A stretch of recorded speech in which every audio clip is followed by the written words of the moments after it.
crypto warriors, changing our world day by day.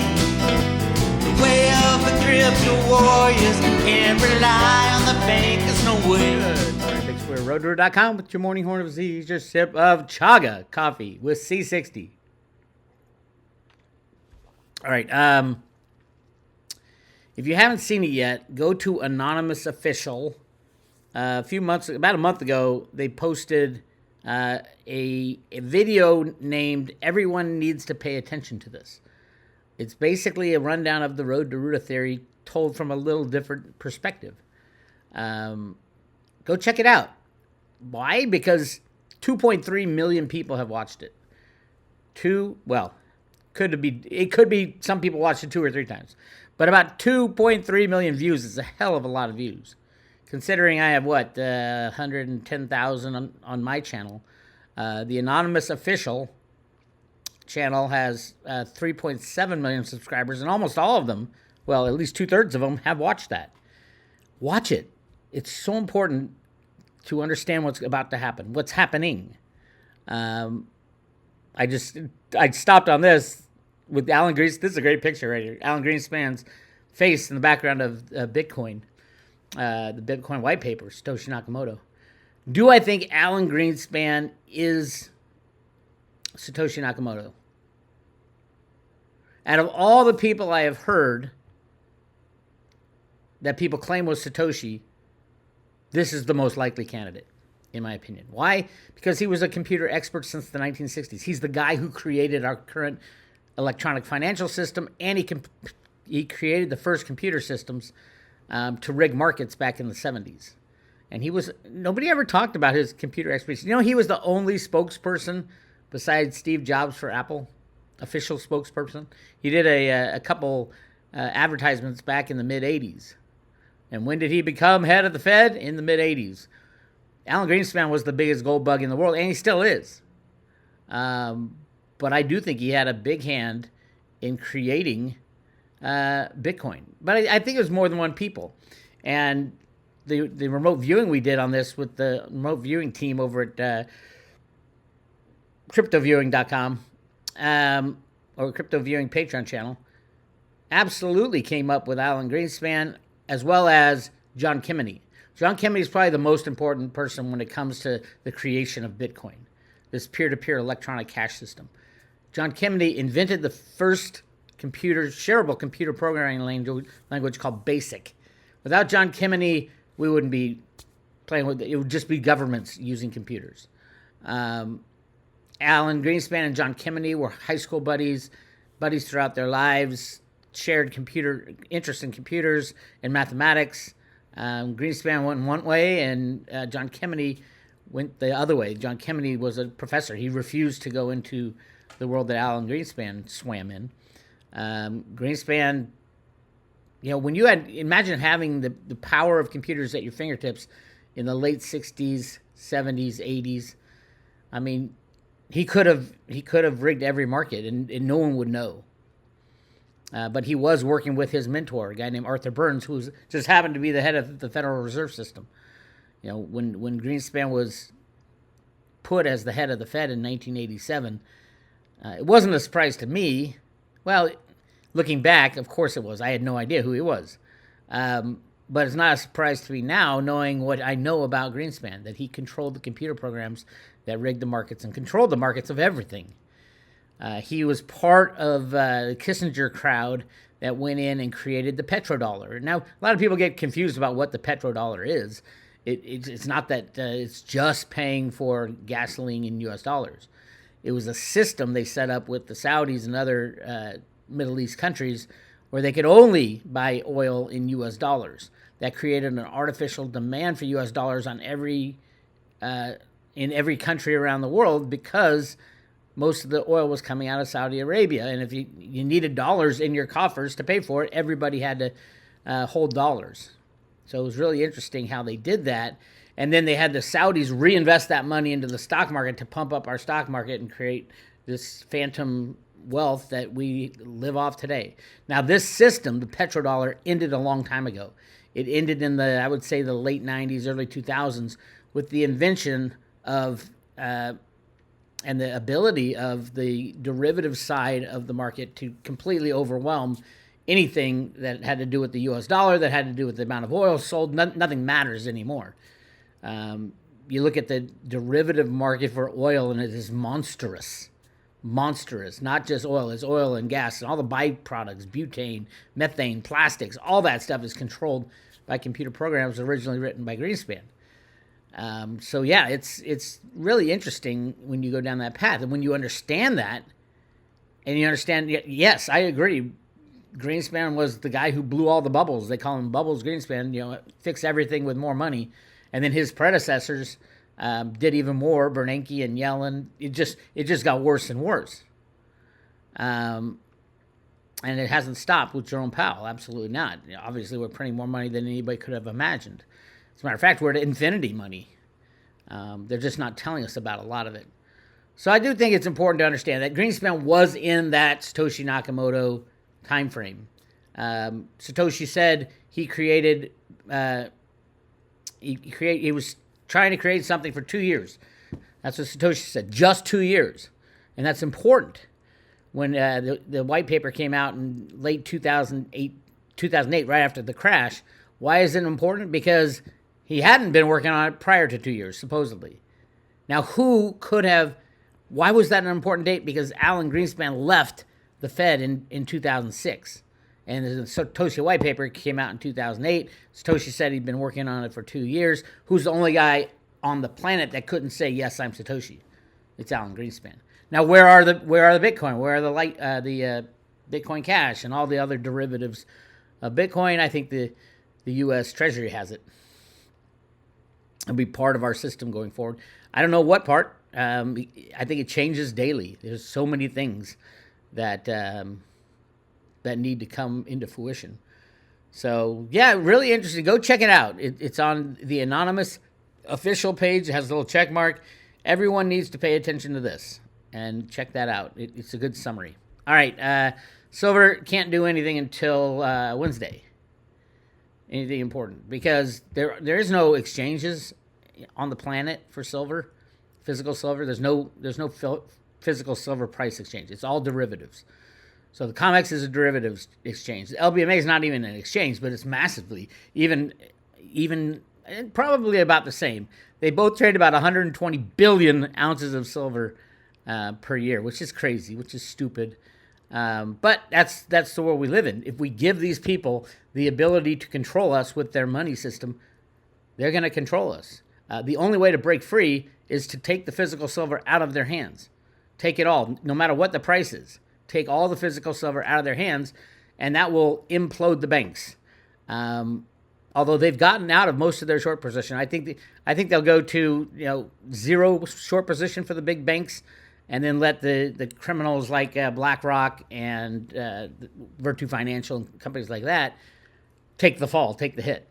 So clearly, we're heading towards a change. A lot of people saying it's this week. I don't know. Yeah, I've been thinking it should have been this week for the last 20 years. So this week, as in every week since, because of the fraud that's going on, because of the manipulation, because of the little man behind the curtain, pulling all the levers. That's Alan Greenspan in that Wizard of Oz movie. I know he wasn't around in 1900 when the book was written. By the way, in the original book, if you read it, it's silver slippers. It's not ruby slippers. They had this new Tetracolor thing. They wanted the shoes to pop, is what they said. No, they didn't want to tell anybody that it was silver. It is a monetary allegory. Go to roadtoruler.com and type in Wizard of Oz, and you will see some really cool things. I'll show you right here, right now. There's 306 articles about this. Pay no attention to the little man around the corner, the worst Oz analysis, the Tin Man on 9/11, all this stuff. Here's a really good one, The End of Oz. This is an article I wrote about this guy in 1964. This guy, Henry Littlefield, did an analysis of the book, Wizard of Oz, and brought out the whole monetary allegory thing, and he explained it. Well, I did the same thing with the remake of Oz, who it was actually produced by a CIA guy ex-CIA guy turned Hollywood guy from a long time ago. And I think it really does show that there are, oh, look at that. Some of the videos were removed. But it's about the movie. It's called, hold on. The Tin Man. Tin-Man. It was a miniseries. It came out in December of 2007, just before the crash. So yes, they did know what was going on. I analyzed that, and then they came out with another movie later, Oz the Great and Powerful, that is more attuned to this situation, where we are now, where I think Warren Buffett is the guy who's taking all the silver from J.P. Morgan and ultimately going to give it back to the U.S. Mint. By the way, the Mint should come out with a monster number on sometime next week when they report how many coins they've made while they've been closed. We will see right off the bat if Ventris Gibson is full of shit or if they're going to allow silver to be freely traded, Silver Eagles, or what's going on. I think a lot of things might happen really fast. So I'd be interested to see that number, as well as the U.S. Mint's annual report comes out in the first couple of weeks too. And if they have a huge loss on their derivative book, we got a problem. I mean, we had a problem last year. You know, the fiscal year for America ends on the 30th of September. If they show another huge loss in the derivative book, we know for a fact that the U.S. Mint is playing at the derivative market and has nothing to do with the coins that they're making. Because they lost $112 million last year on their derivative book when they should have made money on the derivative book. It's insane, but hey. All right, so yeah, silver's not going to do anything for a couple days. A lot of people talking about this, the Brunson Brothers lawsuit. If you've heard about it, if you talk to the conspiracy people, yes, it is a real thing. I went and read the lawsuit. It's right here. Brunson Brothers petitioned. It basically says, hey, on January 6th, the election day, you were required by law to investigate it, and you didn't do that. And under the Constitution, here's the legal background, 388 people are going to get thrown out of office and charged with treason because they didn't uphold their oath. Interesting, Rand Paul's in that too. Rand Paul is absolutely written into all the congressmen, the entire government would be removed. Now, will it happen? I don't know, but probably not. I mean, obviously the odds are that even if they were found guilty, they'd stretch it out. They wouldn't end it instantly. It's the concept of pressing the red button. Catherine Austin Fitz has always said, hey, if you could press the red button to make the monetary system end, would you do it? And here we go. On the 6th, the Supreme Court can press the red button, remove all of Congress. I do think it is long overdue, but it would be so dramatic. And knowing how they have been rigging the system since 1913, because of that reason, they don't want this dramatic things to happen. They want to kick the can down the road. I wouldn't expect anything drastic to happen on the 6th. Potentially, though, it could start off, hey, we're going to investigate this type of thing. But maybe not. Maybe they say, yeah, here's our ruling. We've been actually looking at this for 2 years straight in secret, and yes, it's true. Would it be interesting if the rule of law came back to America? But don't hold your breath. Please don't hold your breath. Because we've seen it time and time again, over and over again. And this time, so few people know about this. And it would be such a radical change that it would mean the end of our financial system too, by the way, not just the end of these criminals in Congress. It would be a full Band-Aid pull. And I've been screaming for it, but nobody's been listening. My guess is the court case gets put off to another time, or we need to look into this, or some bullshit. It drags on, and then one day it ends. But you never know. You never know. But this interesting thing is this case, the Brunson brother case. Let me tell you what it is. Here's a few items. The Brunson Brothers Emergency Petition Rule 11, National Emergency, sent to the Supreme Court of the United States, has been accepted for review on January 6th. Interesting date, January 6th.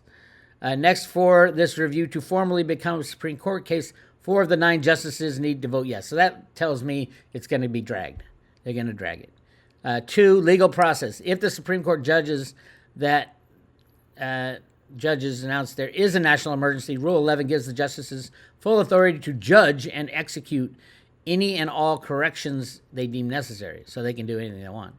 The Brunson Brothers emergency petition asks that every member of the Senate and House who immediately voted to accept the 2020 election results without investigating claims of election fraud during the 10-day period allowed by law has broken their pledge to the nation, their oath of office.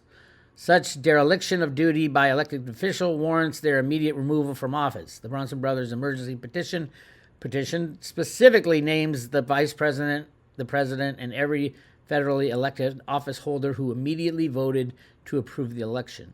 The petitioners also ask that those who broke their pledge of office no longer be allowed to be elected to office. Now, that's what they want. Are they going to get it? No. They're probably going to just kick the can down or they could just throw it out. I think they will accept it because I do think there are still good guys working on this stuff.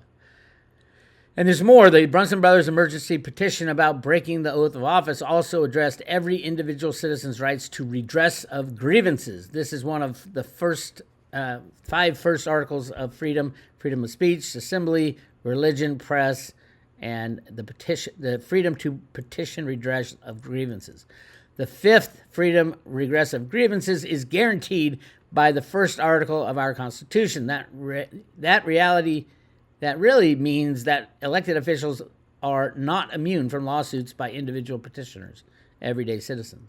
And number 5, using the Supreme Court to implement, direct, and correct what's been missing in the rule of law is a structured, though softer remedy than other methods, like overthrowing the government and like a civil war.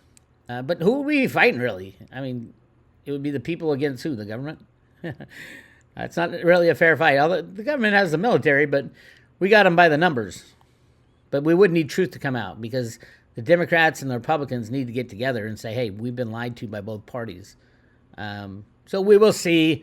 I would give it a 0.1% chance of actually anything monstrous happening that day. But you never know. Like I said, are you going to pull the Band-Aid or are you going to kick the can down the road? And from my experience doing this for 20 years, the can has been kicked and kicked and kicked and kicked. And I've gone back in time, and it's been kicked since at least the time they found all the gold in the Grand Canyon. Massive amounts of gold in the Grand Canyon. Millions of tons of gold in the Grand Canyon. Not the 200,000 tons that Jeffrey Christian will tell you has been mined out of the ground in history. It's millions of tons. So lots to come. And just FYI, on January 6th, there's a full moon. It's the wolf moon. I mean, talk about the stars aligning. Lisa would love this stuff. January 6th, it's a full moon, the full wolf moon, 3:09 p.m. East Coast time, I think. Oh, GMT. 3:09, Pacific Coast time. So, very interesting. Be 6 o'clock on the East Coast. Very interesting. Markets are closed. If this Brunson Brothers thing gets declared, the Supreme Court can actually decide on that and say, here's my decision. Here's our decision. Then again, remember, all the courts are fake. All the courts lie, cheat, and steal. So, who knows? Even the Supreme Court is massively corrupt. So, we'll see. Just a little warning for our friends in California, where I am. Quake prediction says, signal just hit, warns of potential big earthquake from San Francisco to LA. Anywhere in that area, they're looking for a huge earthquake over the next couple days. On Monday morning, Quake Predictions published a warning that read, for the next 2 days, there is a dangerous situation of a likelihood of a 7.0 magnitude in the San Francisco Bay to northwest Los Angeles area. That's big. 7.0 magnitude. Yeah, that would be really ugly. But hey, predicting earthquakes is about as easy as predicting when they're going to take down the deep state, right? Who knows? But hey, it's out there, and this comes from data because there's been 2 strong earthquakes up north in Northern California, like the far north up by Eureka. Big ones too. 6.4 was the latest one. So yeah, I don't remember I think it was 7 point something that hit in '89. That was the biggest earthquake I've been in, and that was ugly. Hell of a lot of people died, and a hell of a lot of infrastructure was taken down. But I can see the bad guys pulling out the earthquake machine and making shit like this happen because of all the other stuff that's going on. So I don't know what it's going to be, but hey, we'll see what happens. It could be really, really crazy going into 2023. Just hang on tight. All right. As far as cryptocurrencies, who knows? Truthfully, I can give you 10 different scenarios of how the crypto world is going to play out. Anything from all regulators being gone. If they take out Congress, you got no regulators. So people can do whatever they want with their cryptos. But there won't be the infrastructure. There'll be no crypto exchanges, so you won't know how much they're worth and things like that. Then you got the regulators. What the regulators come in, they're going to want control of everything, and that's not good. And then there's Reggie Middleton's patent on peer-to-peer transactions that was granted by Japan and the United States, which would wipe away 98% of all these cryptos, unless they go to Reggie for approval. And a lot of them are crap and should be wiped away. But I see Reggie's invention as a smooth transition.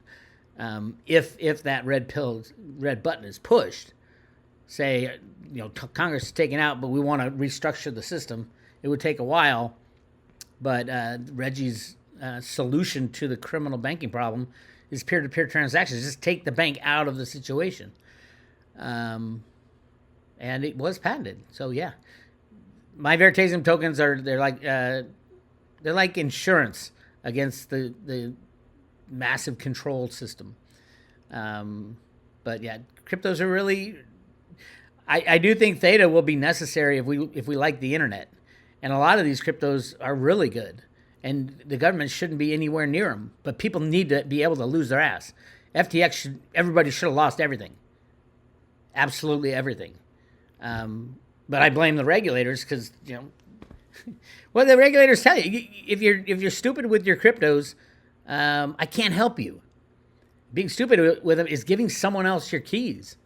Someone else. Tomorrow's proof of keys day. You better know where your crypto keys are, or they're gone. There'll be no Coinbase. A lot of people still have their cryptos in Coinbase. It's shocking. Literally shocking that they give someone else to hold their cryptos after seeing what happened to one of the largest the second largest in the world, FTX. Binance will go down. They'll all go down because they're all frauds. So yeah, it'll be interesting. But I do think you need some cryptos for the future. My biggest picks are obviously Theta. If we like the internet, Theta is a technology company really with a software product called broadband sharing.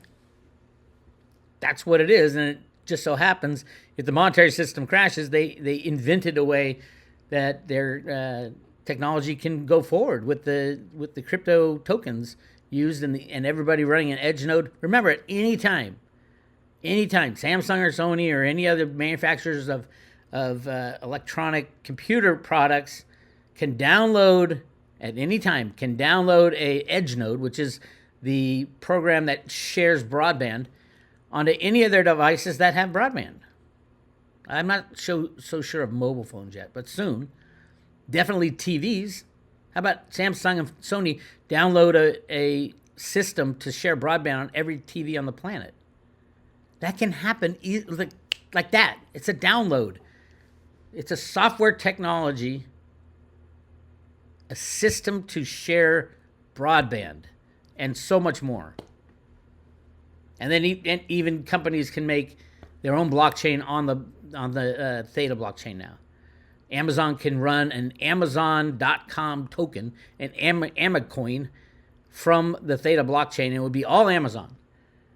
All Theta would do is do the guardians and the validators will validate each transaction, and they'd be ultra fast and almost zero electricity expense. I mean, am I going crazy? there is a way out of this bullshit. There is a way to navigate all this. As far as what will be used as money, yeah, you can use Bitcoin, you can use Litecoin, you can use Theta token. I think there'll be a monetary system where we have gold and silver as money in the United States of America. And then we're going to have another system that anybody can use anything that is money because it doesn't need any deciders. You could do what you want in cryptocurrency, but you expect to lose your ass. Don't get in if you don't want to lose your ass type of thing. Or if you know what you're doing. That's the kind of markets we need. It would keep people out of the markets. Because right now, people have the SEC to protect them from the criminals on Wall Street. And what's happening to all the money? It's being funneled into the criminals on Wall Street.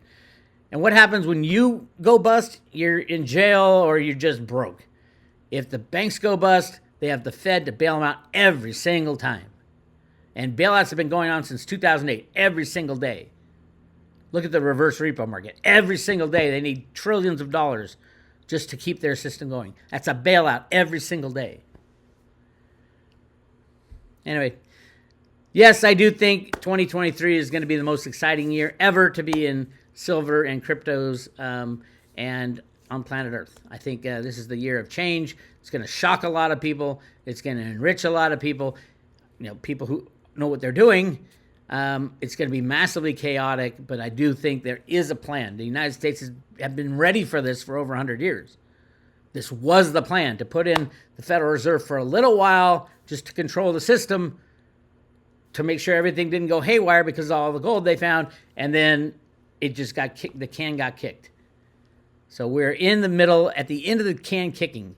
It's the end of the road for the road to Ruta, probably in 2023, and that'll be a good thing. We can go on to other things. And there's a lot to do in life outside of fighting these asshole bankers.